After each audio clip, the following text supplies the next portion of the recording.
네, 안녕하세요. 일단 그 PPT는 이렇게 막 중요한 게 아니어서 일단 그냥 이제 구조를 좀 설명드릴게요. 거기 어차피 그 브로셔 드린 거 안에 다 내용이 들어가 있으니까 전반적으로 이제 뭐 어떻게 통합사회 한국사 어떻게 진행되는지 좀 설명을 드릴게요. 일단 저는 이용욱이라고 하는 통합사회하고 한국사를 가르치고 있는 이 북풍 2000에서 강사고요. 제 소개를 좀 간단하게 드릴게요. 일단은 저는 지금 이 학원에서는 이제 4년 차입니다. 되게 오랫동안 한 학원에서 내년으로 치면 이제 4년 차. 한 3년, 4년을 굉장히 허무하면서 지금 되게 오래 했거든요. 나이는 지금 28살이에요. 그러면 대학교 졸업하자마자 바로 했냐? 네, 맞습니다. 저는 대학교 1학년 때부터 바로 졸업하자마자 강사에 들어와서 알바로 시작해서 지금 여기까지 왔고요. 지금 현재 8년 차, 9년 차. 지금 대학원 석사과정 다니고 있고 지금 현재 메가스터디 러셀, 그다음 대치 2강학원, 그다음에 우풍 2000까지. 뒤에 보시겠지만 올해 제가 이제 메가스터디 러셀에 이제 출강하게 되었습니다. 그래서 이건 그냥 참고를 해주시면 될 것 같아요. 내년쯤에 아마 인강이 런칭될 가능성이 일단 있고요. 그다음에 두 번째 보시면 2강학원이라고 하는 대치 2강학원이라고 하는 이제 여기 사회탐구의 가장 최강이라고 할 수 있는 뭐 이지영 선생님 잘 아시는 스타 강사라고 할 수 있죠. 이지영 선생님 계시고 그다음 밑에 뭐 여러 탐구에서는 거의 뭐 1타하고 2타 강사급이라고 할 수 있는 이 학원에 제가 올해 출강을 하게 되었습니다. 그래서 이건 간단하게 물론 고1 강의는 아닙니다. 물론 저도 여기 껴도 되는지 모르겠지만 저도 올해 여기서 이제 끼게 돼서 굉장히 좀 떨리긴 합니다만 그럼 제가 이렇게 그 다음에 지금 현재 이제 국풍에서는 제가 수강생으로 치면은 처음에 여기 들어왔을 때 제가 2명 앉혀놓고 수업을 시작했어요. 2018년이죠. 지금 올해 제일 많았을 때 고1만 95명 가지고 있었어요. 고1만 95명. 통합사회 한국사. 그러면 제가 잘 가르쳐서 95명일까요?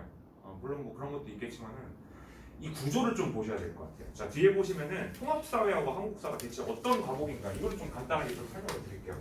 어찌 국어, 수학, 영어를 제끼고 사회 따위가 통합사회, 한국사 따위가 어떻게 수강생이 고1만 그것도 90명을 가질 수 있을 것인가? 이거는 뭐 제가 잘 가르쳐서 그런 거라기보다는 대학 입시 구조가 이렇게 돼 있어요. 내신 구조가 이렇게 되어 있습니다. 자, 통합사회 한국사라는 일단 그 과목의 특성을 좀 간단하게 볼게요. 여러분 어머님들이 이제 중학교를 뛰어넘어서 고등학교 1학년에 입학을 하게 되면은 단위수라는 게 있어요. 국어, 수학, 영어, 통합사회, 한국사, 통합과학, 과학탐구, 실험 이게 총 고등학교 1학년에 들어가는 공통교육과정이라고 말씀드릴 수 있어요. 이게 가장 중요한 거예요. 어떤 거 다 제끼고 일단 수시를 볼 때는 수시를 아이를 수시하고 일단 어머님들이 수시하고 정시의 차이점은 간단하게는 아실 거라고 생각이 들어요. 정시는 이제 저번 주에 쳤었던 수능이다 그냥 몰빵을 치는 거예요. 그냥 3년 동안 10년 동안 공부하고 다 필요 없고 그날 하루만 잘 보면 되는 거예요.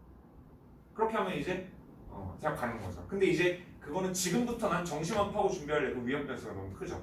뭘 하셔야 되는 수시를 준비하셔야 되죠. 내신이라고 말씀드릴 수 있어요. 자, 이게 뭐냐면은 단위수예요. 자녀분들이 이제 학교에 입학하시면은 시간표가 있을 거예요. 그 시간표에 국어, 수학, 영어, 통합사회, 한국사, 통합과학, 과학탐구 실험 몇 시간인지 이걸 다 보셔야 되거든요. 국어 몇 시간 할까요? 교육부 표준이요? 4시간. 이거 나누기 2 하시면 돼요. 국어 4시간. 수학 몇 시간 할까요? 5시간이에요. 영어 몇 시간이요? 5시간. 통합사회 몇 시간이요? 4시간. 한국사 3시간, 과학탐구 4시간, 통합과학 4시간, 과학탐구 실험 1시간씩 이렇게 나누기 2 하시면 돼요. 그럼 이게 왜 중요하냐면은 국어과 수학과 영어과 이게 80, 10이거든요. 근데 이 통합사회 한국사, 그다음 통합과학, 과학탐구 실험이 묶여서 이게 총 14단위로 묶여요. 사회과로. 그럼 여기 있는 이 통합과학, 과학탐구 실험도 10단위로 묶이게 되거든요. 그러니까 뭐 국영수만 잘하면 대학 가겠지. 절대로 그렇지 않습니다. 이게 뭘 뜻하는 거냐면은 수학에서 아무리 1등급, 영어에서 아무리 1등급, 뭐 국어에서 2등급 하나 나왔다 치면 통합사회 한국사 5 찍으면 전 과목 평균 평점 몇 나올까요? 3점대, 4점대 나옵니다. 이걸 꼭 준영을 하셔야 돼요. 그러니까 여기서 이 차지하고 있는 비중이 14단위이기 때문에 아무리 아이가 국영수에서 좋은 등급이 나온다 하더라도 대학을 못 간다는 4등급이 나온다는 그런 말도 안 되는 일이 일어나는 거예요. 이게 이제 교육부 표준상에서 대학 입시 구조를 이렇게 만들어놨기 때문에 어쩔 수 없이 아이들은 문과건, 이과건, 예체능이건 아무 상관없이 이걸 다 들어야 된다는 걸 꼭 알아두셨으면 좋을 것 같아요. 그래서 자녀분들이 입학을 하시면은 이 통합사회 한국사 단위수가 14단위잖아요. 그럼 여기다 이제 뭘 곱하셔야 되냐? 자녀분의 석차, 전교 석차를 곱하시면 돼요. 이게 이제 대학 입시에 반영되는 학생부 교과전형이나 학생부 종합전형을 생각하시면 될 거예요. 뭘 다 필요 없고 일단 이것만 제일 기억을 하셔야 되는 게 제일 중요한 겁니다. 석차수, 그 다음에 등급이죠. 등급.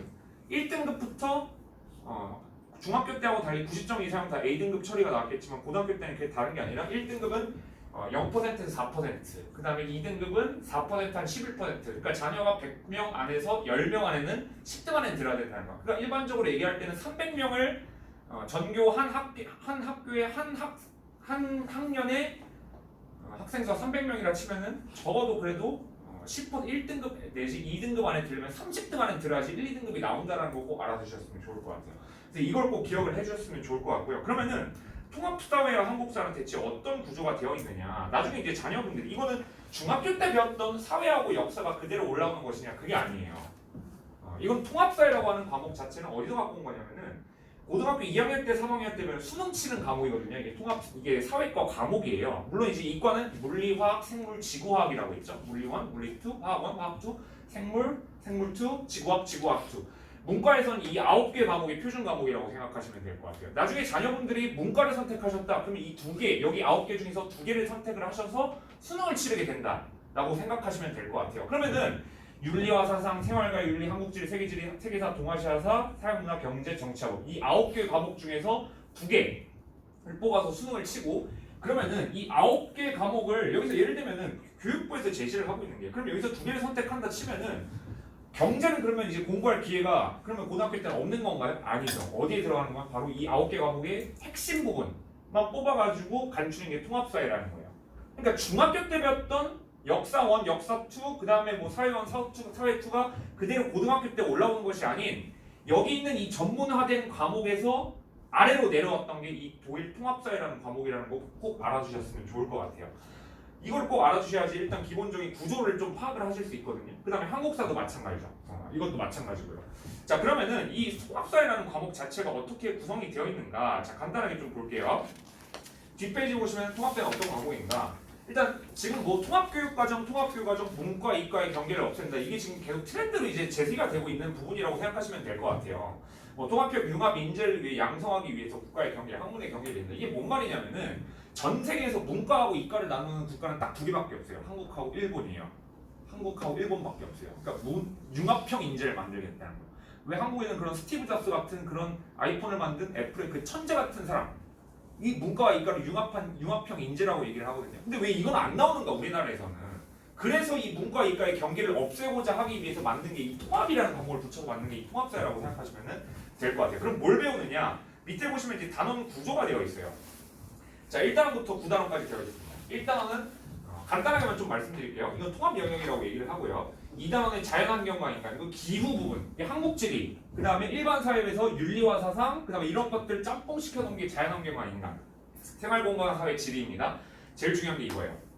4단원, 5단원, 6단원이에요. 여기가 제일 어려워요. 일반적으로 얘기할 때 4단원은 정치와 법 파트가 들어가요. 뭘 배울까요?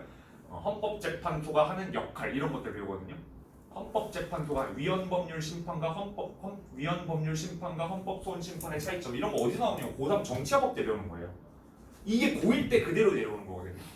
그러면 이 학교에서 가르치는 일반적으로 통합사회를 가르치는 선생님들은 학교에 입학하시면 몇 분이 가르칠까요? 일반적으로 많게는 4분. 제가 제일 많이 봤던 학교는 4분.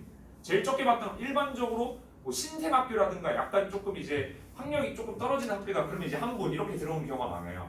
그러면 여기서 이 4단원의 인권보장과 헌법을 가르치는 선생님 누가 들어올까요? 일반 사회는 정치학법을 전공하신 선생님이 들어오십니다. 그러면은 가르칠 때 본인이 전문화된 과목이기 때문에 고1뿐만 가르칠까요? 절대 그렇지 않아요. 고3 거를 가르친다는 거예요. 수능특강 같죠. 대원외고 같은 경우는 수능특강 갖고 와서 수업을 해요. 이런 현상이 발생을 하기 때문에 여기서 중요한 5단원 경제 같은 경우 여기도 마찬가지예요. 여기가 제일 어렵거든요. 여기가 수학 문제가 들어가요. 수학 문제가 들어가요. 이제 서라벌고 같은 경우는 이 문제가 이제 항상 어려운 문제를 항상 가서 애들을 조지는 그런 단원이에요. 여기는요. 경제 파트죠. 수학 문제가 들어가죠. 6단원의 정의와 불평등, 윤리와 사상이거든요. 자, 이건 윤리와 사상, 수능 윤리와 사상에 나와 있는 롤스, 노직, 왈처, 맥킨타이어 이런 사상가들이 했었던 업적들을 다 배우는 게 바로 이 6단원이라고 생각하시면 될 것 같아요. 애들 진짜 미쳐버릴 것 같아요. 고1 때만 되면요. 그럼 애들이 보면 이거 중학교 때 배웠던 게 그대로 올라온 거겠지라고 생각하겠지만 전혀 아니에요. 이게 그냥 고3 때 내우는 과목을 그대로 갖고 오신 거라고 생각하시면 될 것 같아요. 이 구도를 일단 좀 기본적으로 알아두셔야지 자녀가 공부를 할 때 이게 이제 엄마 나 처음 여기 학교 입학했는데 나 이 내용을 완전 처음 들어봤어 이런 얘기가 안 나오게끔 미리 대비를 해주셔야 되는 거를 미리 좀 말씀을 드릴게요. 마찬가지로 지금 이제 제가 지금 고1 과목 여기 국풍에서 지금 고1만 지금 수강을 하고 있는데 지금 제가 이제 2학기 기말고사 대비 7단원, 8단원, 9단원 지금 막바지 지금 여기를 하고 있어요. 그럼 이제 들어오시는 예비 고1 분들은 다시 1단원부터 들어가겠다라고 말씀을 드릴 수가 있겠죠. 자 뒤에 보시면 한국사도 좀 간단하게 설명을 드릴게요. 물론 한국사는 중학교 때 배웠던 내용하고는 크게 다르지는 않아요. 근데 이제 뭐가 다르냐? 바로 이거예요. 기존의 한국사와 2015년도 개정교 2015년에 한국사를 개정을 했습니다. 이 뭐가 바뀌었냐면은 바로 단원 구조예요. 1단원부터 4단원으로 구조가 되는데 예전에는 한국사가 1단원부터 9단원까지 있었어요. 근데 이걸 어떻게 줄였냐? 4단원으로 줄였어요. 좀 볼게요. 단원 구조를 보시면 1단원에 뭐라고 쓰면 고대 국가의 지배 체제와 종교와 사상, 고려 3단원에 조선 이렇게 나와 있어요. 그럼 뭔 말이냐면은 이게 봐봐요. 자녀분들이 이제 시험을 4번 칠 거 아니야. 1학기 중간고사, 1학기 기말고사, 2학기 중간고사, 2학기 기말고사 4번 치는데 여기서 중요한 건 뭐냐면은 그럼 작년에 딱딱 떨어지겠죠? 1단원에 1학기 중간고사, 2단원에 1학기 기말고사, 3단원에 2학기 중간고사, 4단원에 2학기 기말고사. 근데 중요한 건 뭐냐면은 1단원에 선사시대부터 조선시대까지 들어간다는 거예요. 이게 뭔 말이에요? 우리나라는 4,800년의 역사를 가지고 있어요. 반만년의 역사라고 부르죠. 반만년의 역사 중에서 4,800년의 역사를 1단원에 다 몰빵을 했다는 거예요. 이게 뭔 말이에요? 구석기 시대부터 조선시대까지가 그게 보통 양이 아니거든요. 근데 중학교 때는 이 구석기 시대부터 조선시대까지 중학교 2학년 때 한 번에 배워요. 1년 동안 배웠던 걸 1학기 중간고사, 고등학교 1학년 때 1학기 중간고사에 몰빵을 해서 배운다는 특징이 있다는 거예요. 이게 뭔 뜻이냐면 교육청에서, 교육부에서 제시하고 있는 거는 지금 계속 일본에서 나오는 위안부 문제라든가 아니면 강제징용, 징병 문제에서 그런 일본과의 어떤 관계 문제 아니면 동아시아 역사 문제를 좀 부각시키기 위해서 근현대사, 개화기전, 그다음 일제강점기, 현대사 이 파트에다 좀 중점을 두겠다는 뜻이에요. 그럼 애들이 제일 어려워하는 게 어디냐? 여기는 이제 중학교 때, 초등학교 때나 중학교 때 막 이런 거 많이 공부를 해봤을 거예요. 한국사 능력 검정 시험이라든가 아니면 책으로 많이 봤다라든가. 근데 그 얘기 하나도 안 나와요. 거기는요. 굉장히 디테일하게 정말 빠르게 진행을 하기도 하겠지만 학교마다 특징이 다르지만 제일 중요한 건 어디냐? 바로 여기에요. 특히 일제강점기. 여기 단체 이름이 엄청나게 많아요. 말도 안 되게 많죠. 이게 제일 중요하다는 걸 꼭 하나 알아두셨으면 좋을 것 같아요. 그리고 아시겠지만 이제 고3 때 한국사 수능이 필수가 됐습니다. 국어, 수학, 영어, 한국사 그 다음에 선택 과목 2개까지. 그럼 이제 중요한 건 뭐냐면은 이 한국사라는 과목 특징 자체가 고등학교 1학년 때 배우고 이제 학교에서 배울 기회가 없다라는 거예요. 고3 때 한국사 수능 치는데 1학년 때 한번 이렇게 쭉 배우고 난 다음에 2년이 흘러요. 학교에서 한국사 가르칠까요? 가르쳐 주겠죠? 아니요, 안 가르쳐 줘요. 이미 학교에서 편성이 돼 있기 때문에 교육부에서 제시하고 있는 단위수 6단위를 마치고 난 다음에 일부 학교는 고3 때 1시간을 편성해가지고 가르치기도 해요. 수능을 치니까. 근데 대부분 자습시간으로 때웁니다. 그렇기 때문에 이 한국사는 고등학교 1학년 때 미리 잡아놓는 게 좋아요. 미리 잡아놓고 그 다음에 마지막에 고3 때 수능 직전에 한두 달쯤에 뭐 단타 특강, 뭐 추석 특강 이런 거 한 번 들으면 한 번에 옛날에 들었던 게 또 다시 생각이 들거든요. 그렇기 때문에 1학년 때 한국사를 절대 소홀히 하면 안 된다. 꼭 말씀을 드리고 싶어요. 고3 때 한국사가 진짜 완전 그냥 특히 제가 봤던 친구 중에 제일 웃겼던 게 과고 다니는 친구였어요. 근데 뭐 국어, 수학, 영어, 뭐 과학탐구까지 해가지고 1등급, 1등급, 2등급, 1등급, 1등급 이렇게 나와요. 한국사가 8등급이에요. 구제가 안 돼요. 구제가 안 되는 거예요. 기본 흐름이 안 잡혀 있는 거예요. 이 한국사, 수학고사 보면 이제 수능은 2달 남았는데 한국사는 8등급이지. 근데 이 기본 흐름을 다시 처음부터 다 봐야 되는데 아무것도 안 잡혀 있는 거예요. 조선이 뭐 고려가 뭐 아무 개념이 안 잡혀요. 완전히 이과적 특징을 가진 아이였겠죠. 그런 학생 같은 경우 이제 8등급이면 이제 구제가 불가능해요. 대학에서도 안 받아줍니다. 왜냐면 3등급 한국사 3등급 밑으로는 우리 대학교 못 들어옵니다. 이렇게 그냥 박아놨거든요. 근데 3등급 맞추는 거 안 어렵거든요. 근데 이제 그거를 미리 1학년 때 안 잡아놓으면은 기본적인 틀이 안 잡혀있기 때문에 구제가 안 된다라는 걸 꼭 하나 알아두셨으면 좋을 것 같아요. 그래서 이 통합사회하고 한국사는 일단 결론적으로 말씀드리면 결론은 바로 이거예요. 제가 이 설명할 때 말씀드리고 싶은 건 바로 딱 하나 이거밖에 없어요. 이 단위수를 주목하셔야 돼요. 단위수를 주목하셔야 된다. 단위수를 주목하셔야 한다. 통합사회와 한국사의 단위수가 14단위이며 여기서 자녀분의 석차를 곱하셔야 된다. 자녀분이 만약 전교 5등이다. 그럼 14 곱하기 5 이렇게 해가지고 여기 내신이 산출된다. 그리고 등급으로 반영하는 학교들 일부 있거든요. 난 통합사회 뭐 예를 들면 뭐 2등급 나오고 한국사가 1등급 나왔다. 그럼 이제 2등급, 1등급 편성돼가지고 이 평균치를 맞춰가지고 대학 입학 수시에 반영이 된다는 걸 꼭 알아주셨으면 좋을 것 같아요. 자, 여기까지고요. 자, 뒤에 보시면은 뭐 간단하게 제 뭐 교재라든가 뭐 이런 건데 설명을 좀 간단하게 드릴게요. 시중에 있는 이 뭐 중계동이라든가 이 중계동 제가 물론 이 학원에서 저도 이제 본격적으로 강사에서 시작을 했겠지만은 저는 이제 좀 자부하고 싶은 게 제가 자체 제작한 교재예요. 처음부터 끝까지 다 처음부터 끝까지 제가 다 자체 제작을 했습니다. 제가 워드로 다 하나하나 치면서 여기 기존에 계신 여기 대다수의 선생님들도 정말 훌륭하신 분들이 많겠지만은 자체 교재 사용하시는 분들이 그렇게 많지가 않아요. 저는 제가 직접 스스로 자체 제작한 교재로 모든 걸 진행한다는 걸 꼭 알아주셨으면 좋겠고 실제로 대치동에서도 지금 사용을 하고 있고 모두 다 똑같이 쓰고 있다는 거. 지금 현직에서 지금 아이들도 이거를 풀고 있다는 거 꼭 하나 알아주셨으면 좋을 것 같고요. 마찬가지고 여기는 제 교재에 예시는 그렇게 돼 있습니다. 아이들이 이제 수업을 들으면서 빈칸을 채우게끔 하고 제 수업 무조건 판사로 진행이 된다는 거 하나 기억해 두시면은 좋을 것 같아요. 마찬가지고요. 이것도요. 판사 관련 이건 뭐 그 브로셔 보시면은 뭐 파악이 될 거라고 생각이 듭니다. 그게 중요한 건 아니고요. 본질은 다시 한번 말씀드리면 통합사회 한국사의 어떤 단위수. 이거는 개인적인 적중 문제입니다. 내신은 적중 문제가 이게 가능합니다. 왜 그럴까요? 일반적으로 학교 선생님들도 출제를 하실 때 교과서를 많이 참고하시고 교사용 지도서 그 다음에 심지어는 어떤 학교는 족보닷컴을 그대로 베껴오는 선생님들도 실제로도 있어요. 왜냐면 교사의 수준은 정말 천차만별이거든요. 실제로도요. 왜냐면 그게 저희 어머니가 현직에서 지금 고등학교 선생님이세요. 보면은 보시면은 이제 어떻게 출제하는지 대충 저는 어렸을 때부터 그냥 어떻게 출제하는지 그냥 봤었어요. 옆에서요. 가끔씩요. 그러면 이제 시중에서 문제집 같은 거나 아니면 이제 교과서에서 이제 변형을 하거나 아니면은 평가 문제집이라든가 뭐 이런 것들을 이제 대부분 변형을 하게 되는데 그럼 그런 걸 통해서 이제 추측을 하면은 당연히 적중 문제도 예상이 가능하다라는 거 참고해 주시면은 될 것 같아요. 이거는 대부분 상위권 학교에서 이제 출제가 됐던 걸 그대로 맞췄던 케이스라고 생각하시면은 될 것 같고요. 제 특징은 수업 특징은 항상 이제 인강을 제공합니다. 지금 여기 이 강의실에는 미어캠이라고 없는데 뒤에 이제 인강 카메라가 항상 있어요. 그래서 항상 매 강의 때마다 인강을 촬영해가지고 결석을 한 학생에게 인강을 링크를 전송을 합니다. 이건 참고적으로 기억을 해주시면 될 것 같고요. 이거는 이제 제 제자들입니다. 2019년과 2020년 지금 다 부품이에요. 여기는요. 실제로 다 부품이고 점수가 어떻게 올랐다 이렇게 그냥 참고해 주시면 될 것 같아요. 이건 실제로도 아이들이 다 보내준 거고 많이 오른 케이스라고 생각을 하시면 될 것 같아요. 지금 반 개설이 지금은 현재 기준으로는 이거 여기 나와 있는 이 개설은 여름방학 지금 5타인데 이게 지금 여름방학이 아니라 겨울방학입니다. 겨울방학이에요.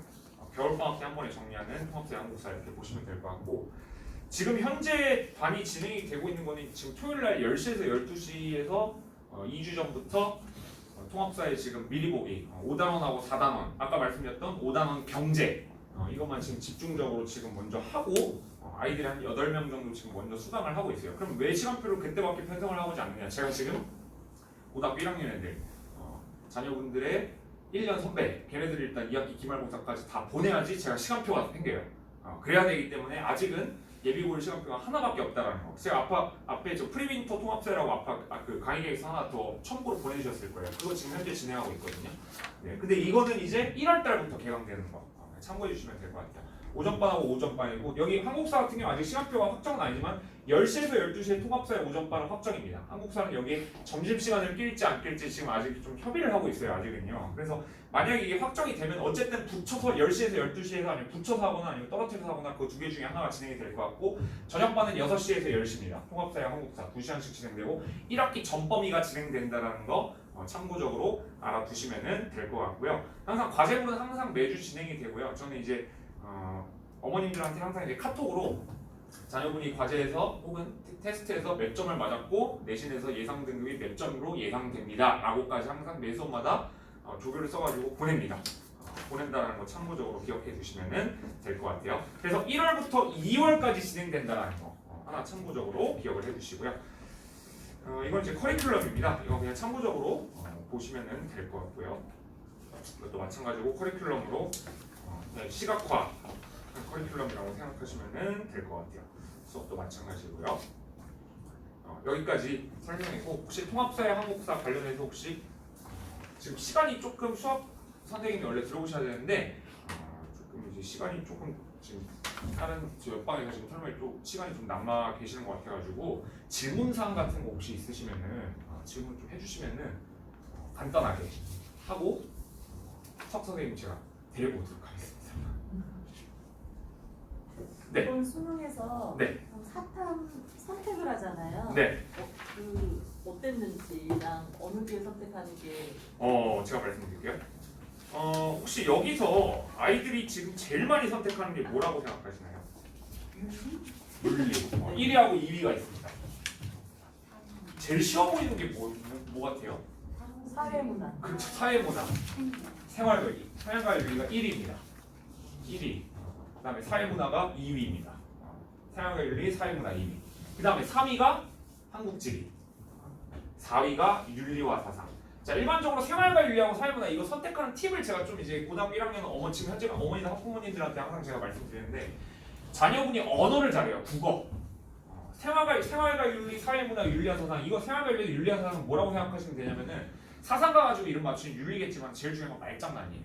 이건 언어적 감각이 좀 있어야 돼요. 일반적으로 여학생들이 제일 많이 선택하죠. 일반적으로 여학생들이 제일 많이 선택하는 게 생활과 윤리하고 윤리와 사상, 사회문화까지. 사회문화도 말장난이 들어있긴 하지만 여기는 표 문제가 들어가요. 여기 수학 문제가 들어가거든요. 그래서 여기는 1번부터 총 사회탐구 20문제 중에서 19문제가 다 쉬워요. 한 문제만 어려워요. 그게 뭐야? 표 문제거든요. 도표 문제예요. 여기서 이것 때문에 이제 선택 과목을 바꾸는 케이스가 굉장히 많다라는 거 하나 참고적으로 알아두시면 될 것 같아요. 한국지리하고 세계지리는 뭐냐면 역사, 세계사, 동아시아사, 한국지리, 세계지리 이거는 뭐냐면은 일반적으로 한국지리, 세계지리는 공간지각 능력 있죠. 일반적으로 자녀분이 좀 이제 지도를 좀 잘 찾는다, 지리 능력 있죠. 이런 거 좀 좋은 남학생들이 주로 대부분 많이 선택을 해요. 한국지리나 세계지리 같은 거. 저는 이제 전공이 역사 전공이어서 제가 지금 담당하고 있는 아까 이제 보셨겠지만은 저는 지금 현재 이강학원에서 물론 이제 지금 여기 보시면 뭐 압도적인 1위 선생님인 이정 선생님 같은 윤사 선생님 사모님 여기는 거의 한 강의실 깔면 250명 강의실에서 250명이 꽉 차요. 여기는요. 대치동에서요. 물론 저는 올해 처음 깔아가지고 어떻게 될지 모르겠지만은 여기는 항상 꽉 차요. 여기는 아이들이 1, 2, 3위 여기 다 듣거든요. 그런 상황이고 그다음 그리고 이제 말씀드리고 싶은 게 세계사 동아시아사 이건 이제 뭐냐면은 역사 한국사 좋아하시는 자녀분들 일반적으로 남학생도 많고 여학생도 일부 있어요. 세계사도 이건 한국사 좋아하시는 이거는 양이 굉장히 특히 세계사 같은 경우 양이 굉장히 많거든요. 그러니까 경제 같은 경우는 이제 양이 굉장히 적어요. 근데 어렵게 나와요. 그러니까 밀도가 좀 깊다라고 생각하시면 이건 1단원에서 한 3단원, 4단원까지밖에 없는데 굉장히 어렵게 나오는 반면에 세계사는 굉장히 얕게 나와요. 동아시아사도 마찬가지고. 근데 양이 굉장히 많다. 한국지리, 세계지리도 같은 맥락이라고 생각하시면 될 것 같아요. 일반적으로 주로 한지하고 세지는 남학생들, 암기하는 거, 언어적, 말장난 필요 없는 그냥 딱딱 정답이 딱딱 나와서 알면 풀고 모르면 틀리는 거. 이런 거면은 한지, 세지, 세계사, 동아시아사를 선택하는 걸 추천을 해드려요. 경제, 이거는 약간 어떤 느낌이냐면은 그들만의 대상이에요. 아이들 말에 의하면 그들만의 대상. 이건 선택한 애들이 약간 정해져 있어요. 이거 탁월한 애 있거든요. 그래프 보는 거 탁월하고 그 다음에 감각이 좀 있는 애들이 좀 많이 선택을 많이 합니다. 정법 같은 경우는 아까 말씀드렸지만 인권 헌법 같은 어떤 이제 이것도 약간 이제 공부하는 방법이 똑같다라고 생각하시면 될 것 같아요. 네, 이제 설명회가 석 선생님이 들어오신다고 하셔서 또 궁금하신 거 있으세요? 한 번만 더. 네. 자녀가 어느 쪽에 강하면 윤리와 사상하고 생활과 윤리. 언어 쪽 감각이 좀 윤리와 사상, 생활과 윤리, 네, 사회문화. 사회문화. 네, 그렇죠. 자녀분 쪽이 그쪽이 좀 강하시다. 네, 여기까지 설명 진행하도록 하고 이제 수학 선생님이 오셔야 돼서 궁금한 거 있으시면은 제가 지금 여기 데스크에 있을 예정이라서 저한테 말씀해 주시면은 제가 좀 이제 친절하게 제가 설명해 드리도록 하겠습니다. 네, 감사합니다.